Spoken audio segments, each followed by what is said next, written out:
আগেই তো দেখতে ভালো ছিলেন বলে গৌরীকে কটাক্ষ।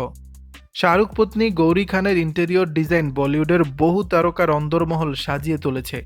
সম্প্রতি তিনি নতুন একটি ওয়েবসাইট চালু করেছেন। একই সঙ্গে বলেছেন দিল্লিতে গৌরী খান ডিজাইনার সেন্টারও খুলবেন তিনি। সেখানে প্রচারের জন্য তৈরি করা ভিডিও এবং ফটোশুটের কিছু মুহূর্ত সামাজিক যোগাযোগ মাধ্যমে ছড়িয়ে পড়েছে।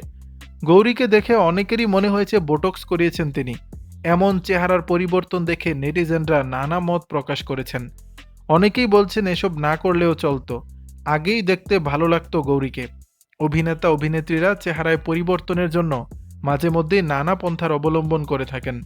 বোটক্স তাদের কাছে খুবই সাধারণ একটা বিষয়। তাই গৌরীর ক্ষেত্রেও খুব সহজেই বিষয়টিকে বোটক্স বলেই ধরে নিয়েছে নেটিজেনরা। আর তা নিয়ে চলছে ট্রলিং। একটি সোশ্যাল মিডিয়া অ্যাকাউন্ট থেকে গৌরীর কিছু ছবি শেয়ার করা হয়েছে।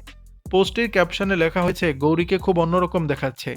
কেউ আবার হিনা খান, শেহনাজ গিল ও ক্রিস জেনারের সঙ্গেও মিল খুঁজে পেয়েছে গৌরীর চেহারার। পোস্টের কমেন্ট বক্সে এক ব্যক্তি লিখেছেন, আমার দেখা সবচেয়ে খারাপ বোটক্স।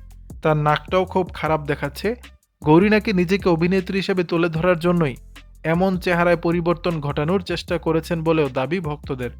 দর্শক, বিষয়টি নিয়ে আপনাদের মতামত জানাবেন নিচের কমেন্ট বক্সে।